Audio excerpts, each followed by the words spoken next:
Bueno, pues buenos días de nuevo y muchas gracias, viceconsejero, por tus amables palabras y desde luego que sí, que la colaboración que hemos mantenido con la consejera San José, que ha sido tan productiva gracias a su enfoque y su cercanía a la OIT y gracias a tu presencia, como no, que tú conoces la OIT desde hace mucho tiempo. Tengo que reconocer aquí que John Azcue, el viceconsejero de Trabajo, fue uno de los artífices, como representante de los trabajadores, los convenios más importantes de la OIT, que es el convenio sobre trabajo marítimo. Algún día igual se podría hacer yo, porque es un convenio que merece la pena abordar, es casi un convenio colectivo a nivel mundial. En fin, vamos a entrar en el asunto de las plataformas digitales, pero antes de entrar directamente en las plataformas digitales, es muy importante entender el contexto en el que aparece estas nuevas formas de servicios, forma de relación comercial y productiva y esta nueva forma y esta nueva relación de trabajo. Y el contexto es la época de cambios que estamos viviendo, o casi más diría el cambio de época que estamos viviendo, que viene de la mano de varios fenómenos que se producen simultáneamente. Uno de ellos, obviamente, es el cambio tecnológico y la digitalización como la característica más importante de este cambio tecnológico. Pero en este cambio de época influyen también otros cambios, otras megatendencias. Por ejemplo, la necesidad de responder para hacer frente al cambio climático y evitar un cambio climático catastrófico, otros problemas de carácter ambiental y transformar profundamente nuestras economías y la relación entre la sociedad y la naturaleza, que es algo absolutamente disruptivo y que es algo que va a representar un cambio total. Obviamente, también, no sé si está oyendo.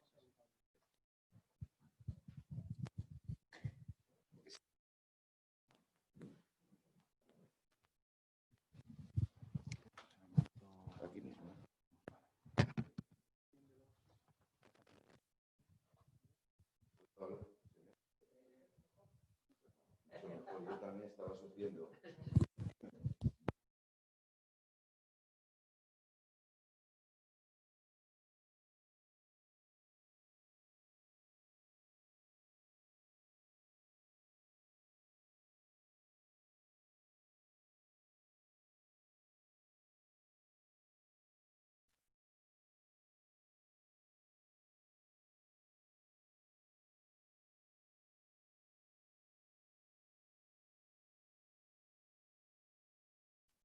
Megatendencias.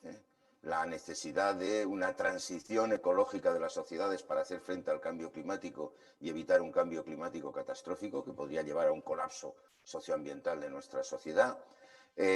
Las transformaciones demográficas que está habiendo, que implican un cambio en las estructuras, el peso de jóvenes, el peso de mayores, la necesidad de atención a nuestras personas mayores que cada vez viven más tiempo, afortunadamente, pero también grandes fenómenos y procesos migratorios que no solo tienen razones económicas, sino también otras razones como los desplazamientos debido al cambio climático o razones de refugio, pero que nos llevan a una situación en la que dentro de una década probablemente habrá 500 millones de migrantes en el mundo. Hoy hay unos 270 y si es difícil manejar, las sociedades sepan manejar 270 millones de migrantes, 500 o aprenden eso o se crearán problemas. O otro cambio que está habiendo que es crucial y esencial, que es la irrupción de las mujeres exigiendo igualdad y exigiendo igualdad de género, que afecta a la sociedad en su conjunto y afecta al trabajo y que acabará afectando a cuestiones tan importantes como los cuidados y acabará afectando a la igualdad de género, no solo la igualdad salarial, la igualdad en promoción y otras. Todos estos cambios están configurando ese cambio de época, pero quizá el más conocido, el primero, el que es este cambio tecnológico. Y el cambio tecnológico, a diferencia de las anteriores revoluciones industriales, la característica de la digitalización es que lleva a procesos de sustitución de trabajo, no solo mecánico, sino también trabajos de gestión, trabajos creativos y otro tipo de trabajos. Y la segunda no es solo qué tipos de trabajos nuevos o qué sustitución de los trabajos tradicionales lleva, sino también la influencia que tiene en la organización de la producción y del trabajo. Los sistemas llamados fordistas de organización de la producción, que consistía en grandes unidades productivas, están desapareciendo. Quedan, pero están desapareciendo. Y se están transformando en un sistema productivo diferente, donde hay una fragmentación de los procesos productivos. Y esta fragmentación de los procesos productivos es posible gracias a la digitalización. Y la digitalización, con todo lo que conlleva, el Internet de las cosas, bueno, conlleva primero una extensión enorme de la robotización, es decir, que es mecánica, pero conlleva también una serie de cambios que tienen que ver, como decía, en la gestión, o que tienen que ver en la creación, y tienen que ver en la organización de la actividad y del trabajo. A través del Internet de las cosas, a través del Big Data, a través de la inteligencia artificial. Todo esto genera cambios de los que podríamos hacer todo un seminario, pero uno de ellos es el cambio que genera la organización del trabajo en dos aspectos. Las cadenas mundiales de suministro. En la medida en que se puede fragmentar mucho más el trabajo y se puede coordinar mucho más el trabajo a través de los instrumentos digitales en una economía que está globalizada, es posible reconstruir la organización de la producción a través de cadenas mundiales de suministro. Y esto va a tener influencia también sobre la organización del trabajo. La organización del trabajo siempre es dependiente de la organización de la propia producción. ¿Qué significa esto en el mundo del trabajo? Hoy 600 millones de trabajadores en el mundo trabajan en cadenas mundiales de suministro. Y la tendencia es creciente. Dentro de pocos años será 1.000 millones o más de 1.000 millones los trabajadores que en el mundo trabajen a través de cadenas mundiales de suministro. Lo más conocido son las cadenas textiles. Una empresa en un pequeño pueblecito de La Coruña tiene más de 1 millón de trabajadores industriales repartidos en decenas de miles de talleres productivos en todo el mundo. Y reparte sus productos en tiendas, en miles de tiendas situadas en todas las ciudades y en todas las avenidas de la moda del mundo, donde repone el producto 2 veces por semana. Esto es lo más conocido de lo que significan las cadenas mundiales de suministro en un sector como es el sector textil. Pero esto se reproduce y se va a reproducir cada vez con más fuerza en todos los sectores. Y esta posibilidad de reorganización de los sistemas de producción es posible gracias a la digitalización. Ese es el gran cambio, cadenas mundiales de suministro. El otro cambio lo representan las plataformas, el trabajo en plataformas, que es un trabajo creciente y que está todavía por desarrollar todas las potencialidades que tiene. Porque ahora el trabajo en plataformas, vamos a distinguir dos grandes formas de organizar el trabajo en plataformas, lo que serían las plataformas donde se trabaja localmente y lo que serían las plataformas donde se trabaja de manera dispersa a nivel global. Pero eso entraré después. Todavía queda por ver, todavía queda por desarrollar, porque estas plataformas normalmente están trabajando en una relación directa entre la plataforma y los clientes como usuarios finales. Todavía está por desarrollarse un trabajo de plataformas contratado o subcontratado por las empresas en este proceso productivo global del que hablaba antes y en las cadenas de suministro. De manera que estas empresas que organizan en todo el mundo su cadena productiva, uno de los elementos de su cadena productiva sean precisamente plataformas. Esto todavía está por desarrollarse, por lo cual el mundo de las plataformas es un mundo en el que estamos acercándonos ahora, porque la realidad de ese mundo se está penetrando ahora en el conjunto de la sociedad, pero las potencialidades son enormes. Las plataformas digitales son unos instrumentos a través de los cuales pues hay una relación con un cliente al que se le satisface normalmente un servicio de venta, pero también un servicio productivo. Y esto significa una revolución bastante importante en el comercio y en la forma de organizarse. El comercio entre empresas y personas, pero también el comercio interempresarial, que este es el gran cambio que tendría que llegar. Conocemos, y lo más conocido, pues son las típicas plataformas pues, de comida, de distribución de comida. En el caso, hay varias marcas al respecto. Ahora ya pues, la plataforma pues, te permite solicitar a usuarios individuales, a clientes individuales, usar la plataforma para pedir un servicio de comida que se hace a través de las personas que hacen de mensajeros en el servicio de comida y trasladan la comida del restaurante al domicilio. Eso es uno muy típico, que es el trabajo de mensajero, pero que se organiza a través de una aplicación. Esto es una forma de trabajo de plataforma que se va a extender a otros servicios. Se ha concentrado ahí, las mayores experiencias las tenemos ahí y se va a extender a otros servicios.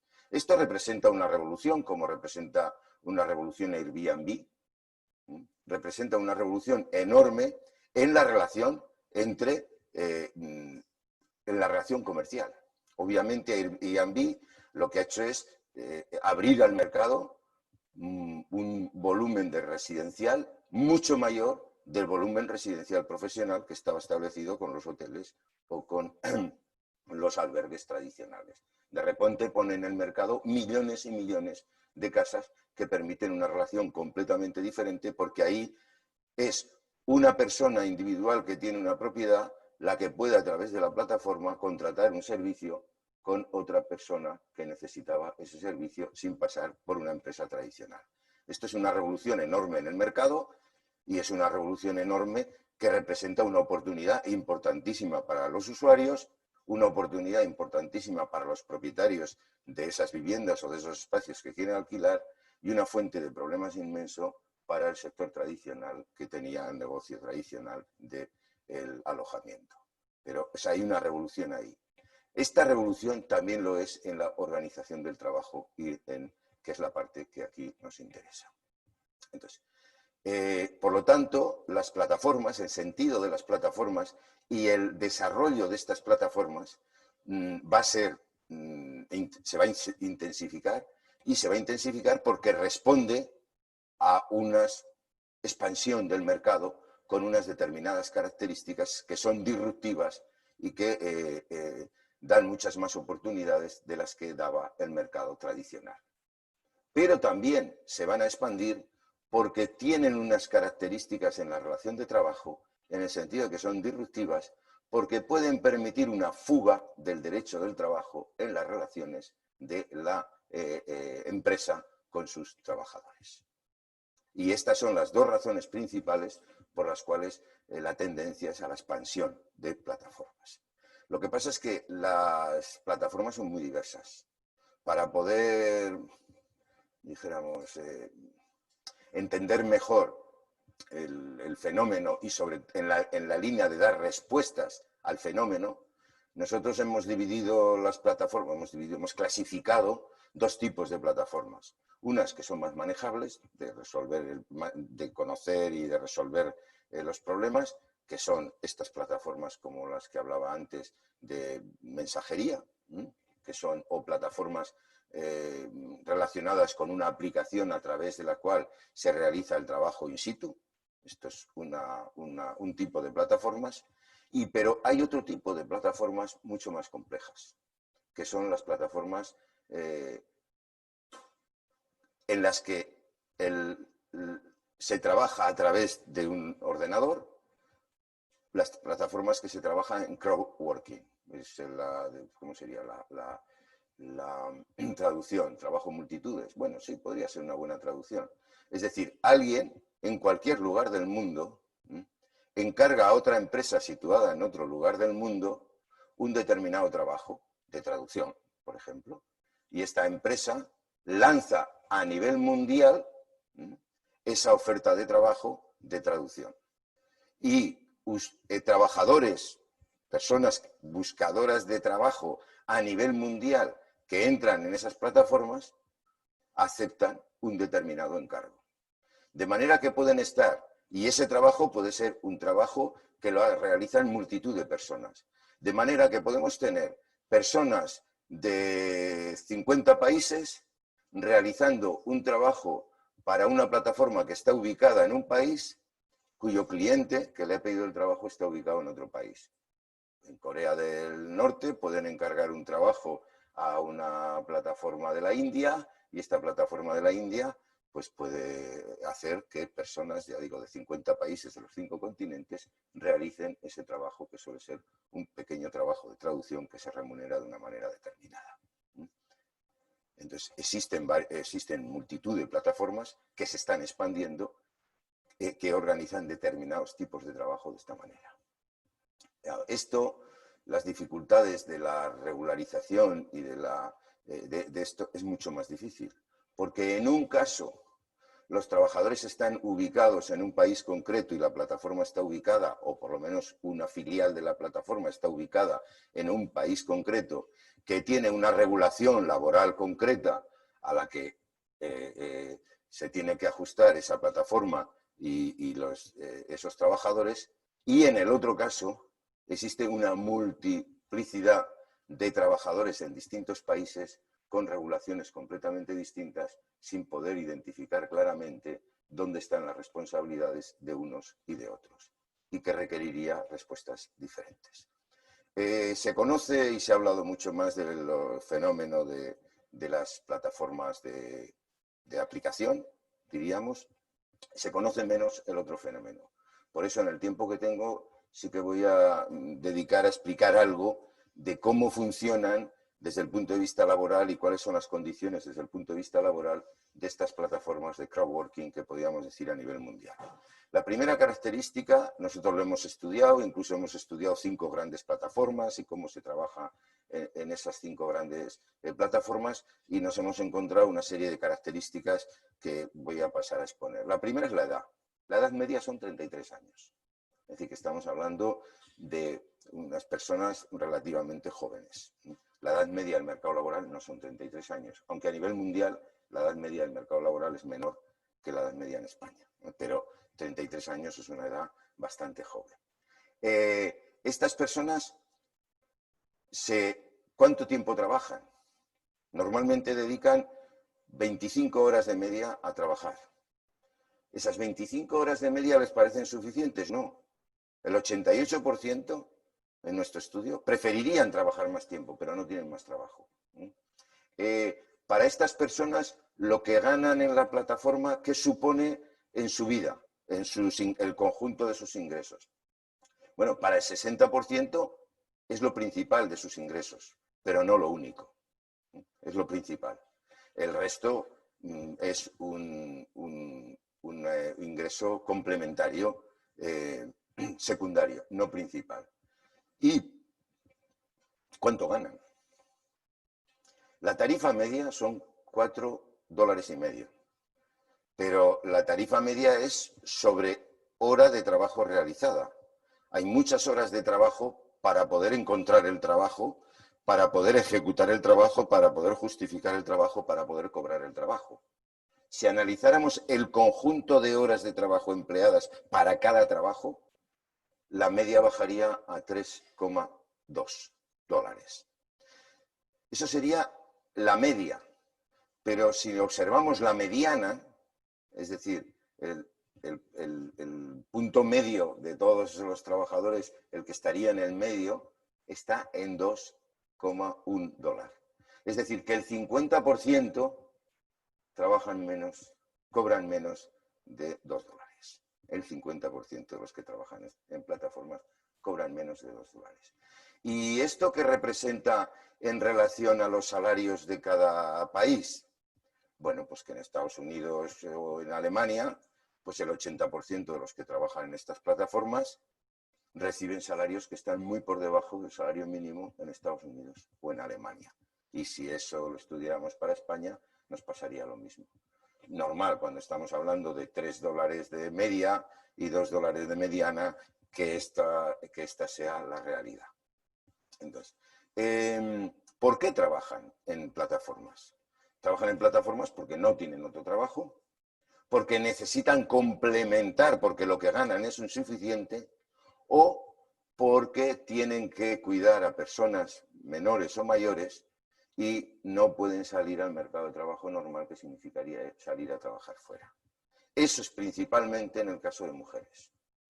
Curiosamente, en el trabajo de plataformas lo realizan mayoritariamente hombres. 2/3 de quienes trabajan en plataforma, en esta forma de plataformas crowdworking son hombres, 1/3 son mujeres, pero cuando llegamos a la causa esta de trabajo en plataforma porque necesito estar cuidando a mis niños o a mis mayores, resulta que la gran mayoría son mujeres, que además trabajan 5 horas menos de lo que se trabaja a la media. Trabajan de media 20 horas, precisamente porque no pueden dedicar más tiempo porque tienen esos otros trabajos de cuidados. Decía que esas son estaba hablando de las tarifas, pero hay una característica importante a contemplar y es que el 90% de los trabajadores de plataformas crowdworking afirman no haber cobrado por alguno de los trabajos realizados. Esto es algo que puede suceder. ¿Qué trabajos hacen? Normalmente hacen trabajos complejos y cualificados. Son trabajos de traducciones, son trabajos de tratamiento de datos, son trabajos, por ejemplo, de ver vídeos y poner ahí la traducción de los vídeos, pero también ver vídeos y analizar de contenidos. A veces son vídeos violentos y estar horas y horas y horas viendo vídeos violentos, porque la característica de lo que tienen que estudiar es eso, violentos o de otra naturaleza, tiene una carga psicológica destructiva tremenda para las personas que lo hacen. A veces es diseño de arquitectura, diseño de cualquier otro tipo de diseño.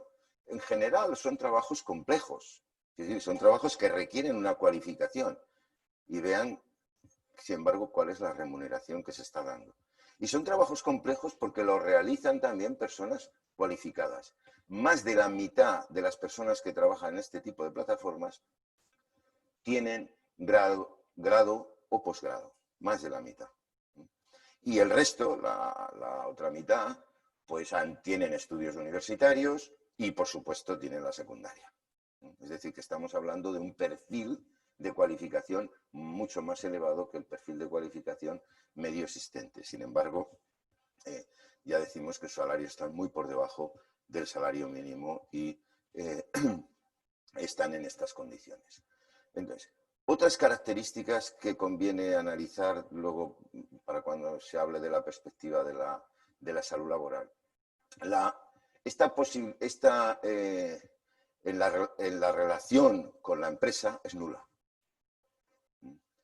Cualquier demanda de clarificación o de impago, porque puede suceder que tú entregas el trabajo y solo después de entregado el trabajo te digan si aceptan o no el trabajo. Y lo curioso es que aunque no lo acepten, no te lo devuelven.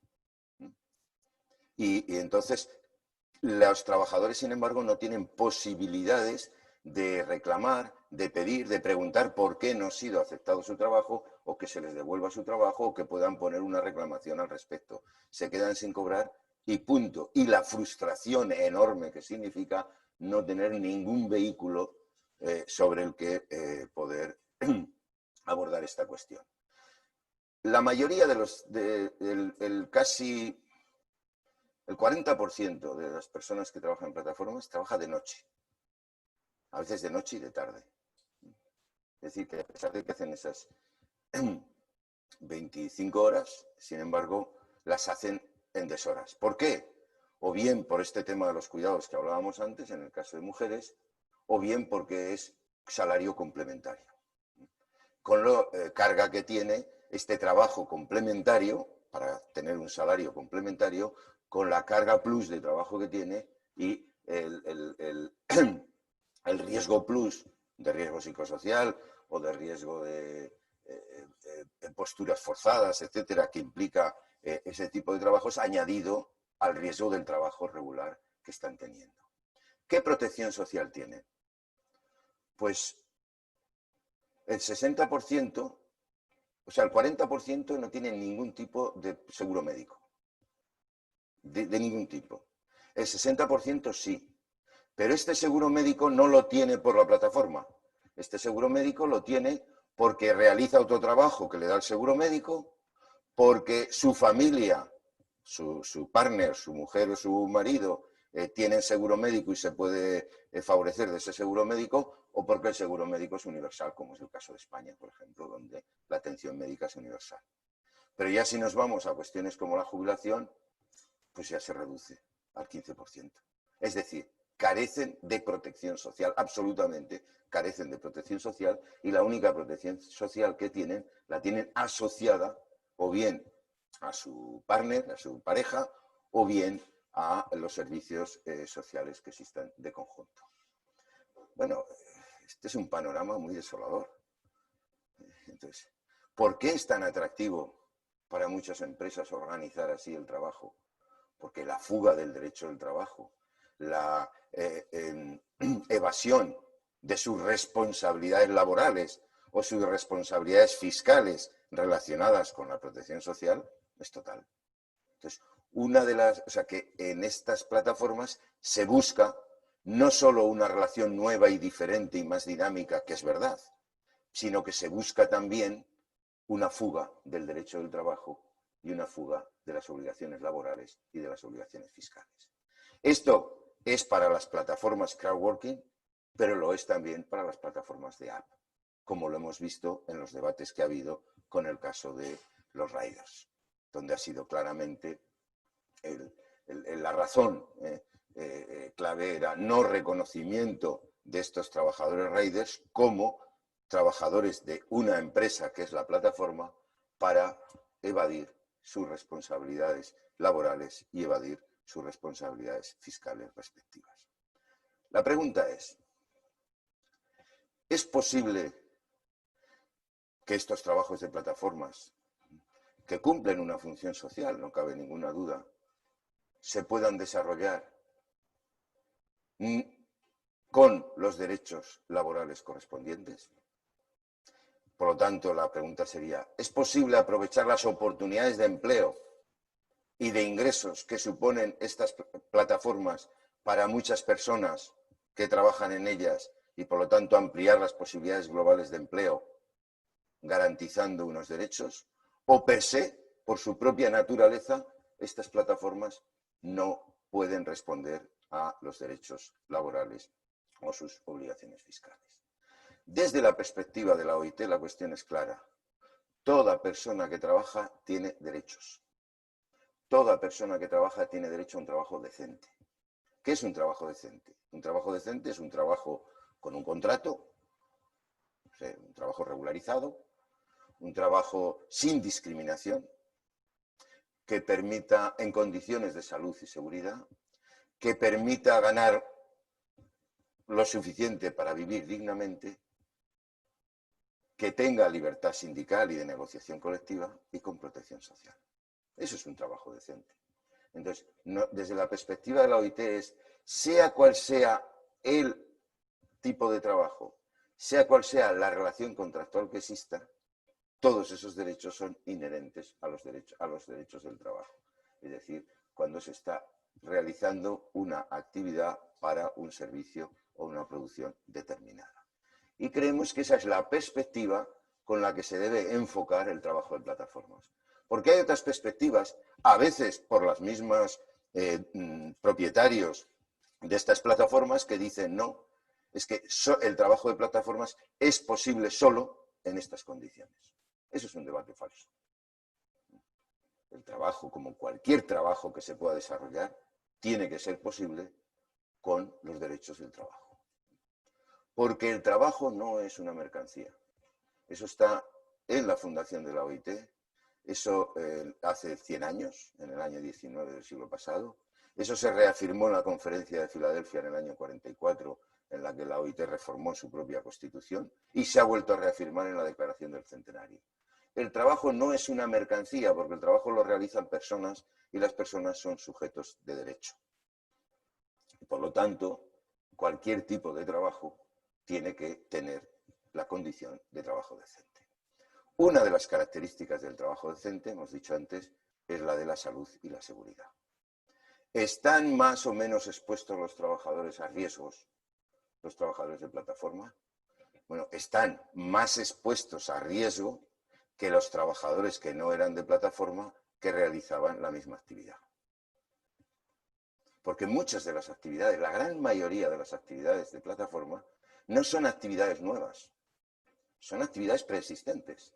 La actividad de mensajero es una actividad que ya existía antes, de repartidores, es una actividad que ya existía antes y tenía su propio convenio colectivo.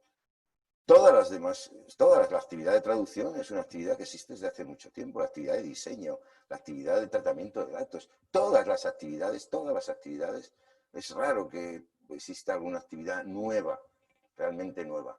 Lo nuevo es la relación comercial que existe a través de la plataforma y lo nuevo es la relación de trabajo que se pretende construir en ese trabajo de plataforma.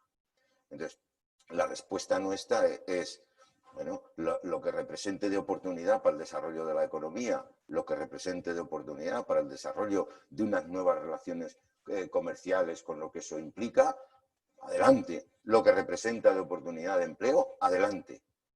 Pero con trabajo decente. Esto significa con regulación. Y aquí entramos en el asunto nodal del tema, porque el planteamiento tradicional de las plataformas es a la no regulación.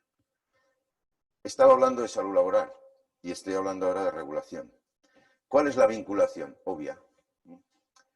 Pongamos el caso de España. En Europa existe una directiva marco de salud y seguridad en el trabajo.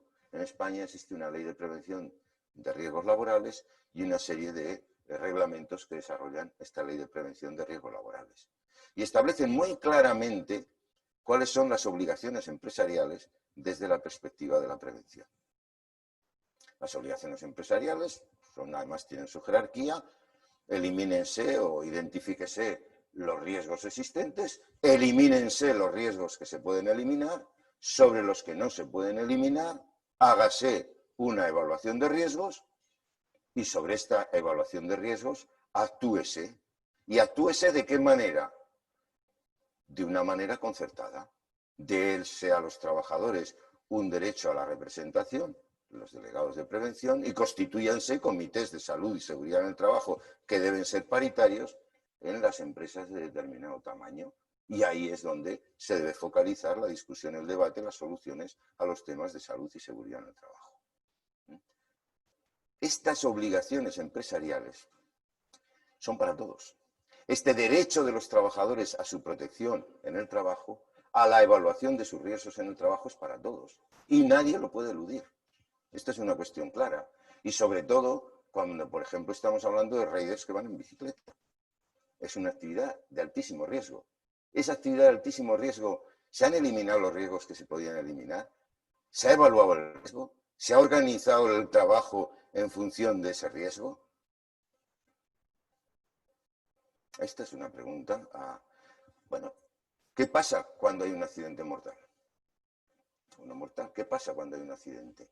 Ese trabajador estaba desempeñando una labor para una empresa que no ha hecho ninguno de este recorrido, y mucho menos ya la formación, que es lo más elemental que se podría hacer. Entonces, en esa evaluación de riesgos van a aparecer los riesgos tradicionales, que están ahí, y van a aparecer los riesgos añadidos, que tiene que ver con la dificultad que implica que sea un algoritmo, que sea una plataforma la que te dé las instrucciones de trabajo. Con la dificultad que implica que la evaluación de tu trabajo la hagan los clientes con criterios completamente diferentes. Clientes podrán tener sus criterios y está muy bien que los tengan y que la empresa los conozca, pero que no se puede hacer la evaluación del desempeño de la función de un trabajador a través de esa evaluación de los clientes. Una evaluación que es inapelable, que los propios trabajadores no conocen y que tiene consecuencias laborales. Y todo ello en el marco de la libertad sindical y la negociación colectiva. ¿Cómo se establece la relación? ¿Por qué existe el derecho del trabajo? La razón de la existencia del derecho del trabajo es de que la relación entre la empresa y el trabajador no es una relación simétrica, es una relación asimétrica. Por lo tanto, el derecho del trabajo no es igual que el derecho mercantil, que es el que se pretende aquí aplicar. El derecho del trabajo implica que existen una serie de leyes laborales que protegen a esos trabajadores y que existe la posibilidad de que esos trabajadores se puedan reagrupar y contractualizar, acordar las condiciones de trabajo, las condiciones de remuneración, sus condiciones de salud y de seguridad de manera colectiva. Esta es la esencia de cualquier relación de trabajo. Y esta es la ausencia principal y más dramática que tienen las plataformas.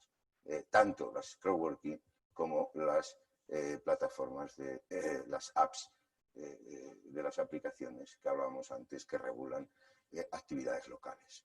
En este sentido, los poderes públicos no pueden eludir de ninguna de las maneras su responsabilidad de regularizar. Tienen que regularizar.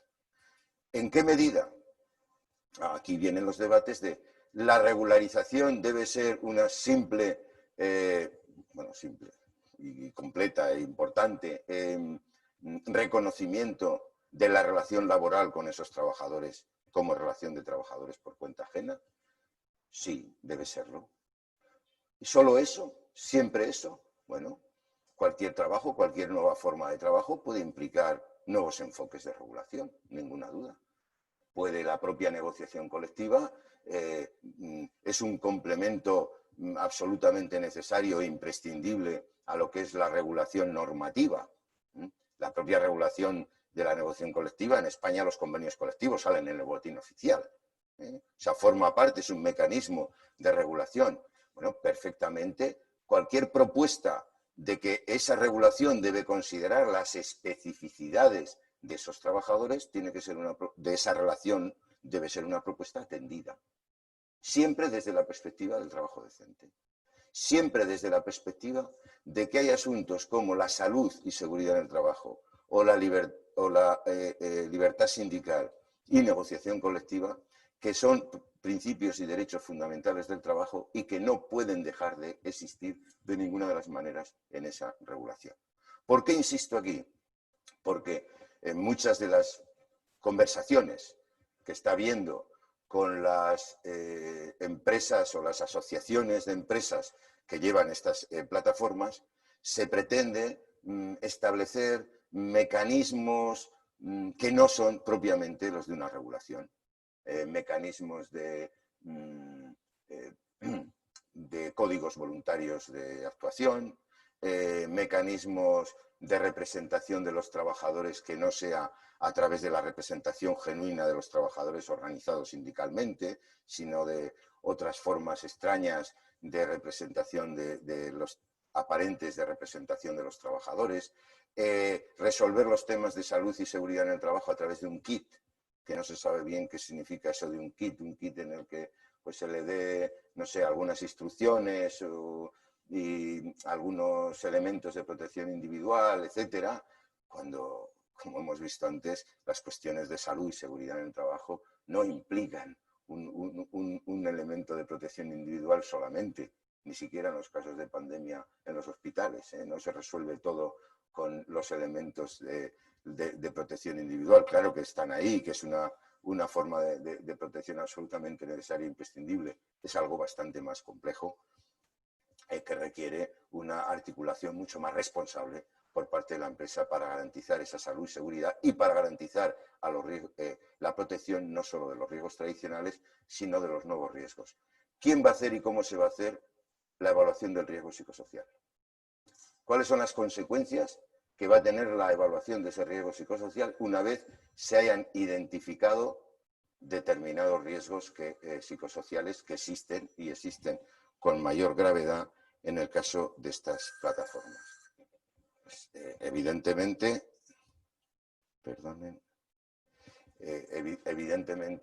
que todo esto está puesto ahí encima de la mesa. Bueno, creo que lo voy a dejar aquí porque, decía que a nivel nacional es relativamente fácil la regulación y es una demanda que está ahí y a la cual las autoridades tienen que responder.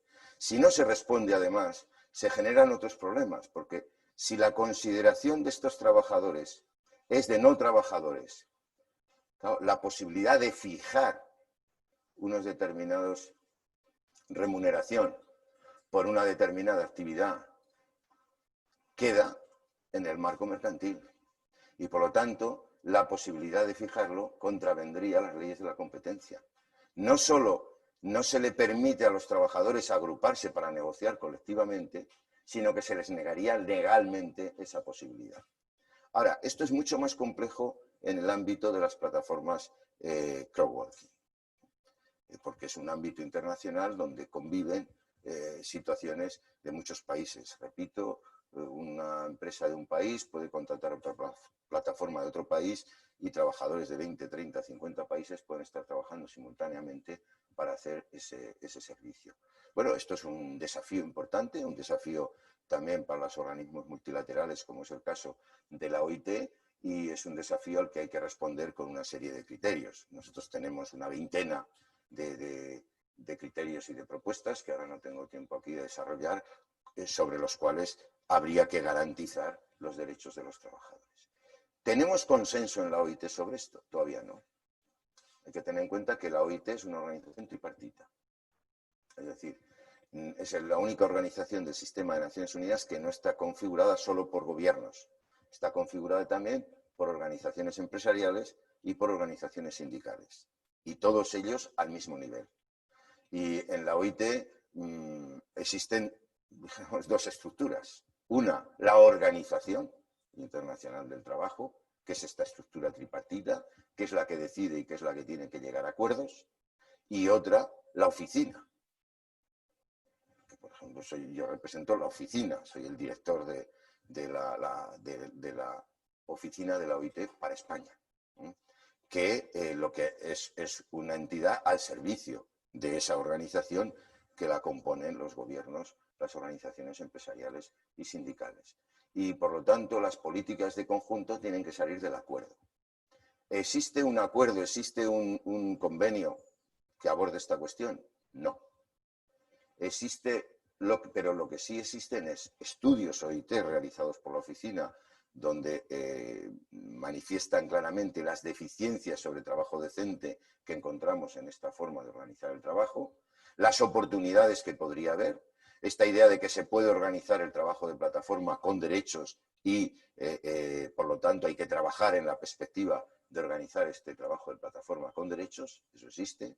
Existe de manera tripartita la idea de que el trabajo no es una mercancía y, por lo tanto, ese es el enfoque sobre el cual se debe realizar cualquier relación de trabajo, incluidos los trabajos de plataformas, y existe la idea acuñada en la Declaración del Centenario de que todos los trabajadores, sea cual sea el tipo de trabajo que realizan y sea cual sea el tipo de contrato que tienen una serie de derechos básicos que deben ser respetados.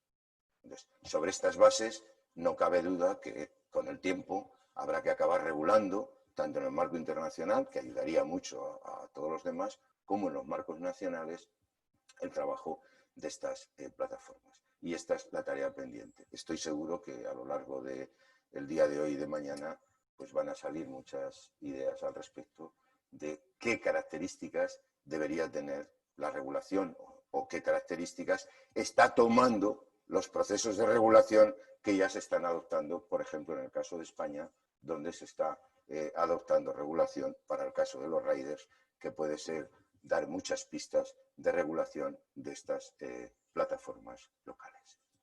Muchas gracias por su atención y que siga el debate.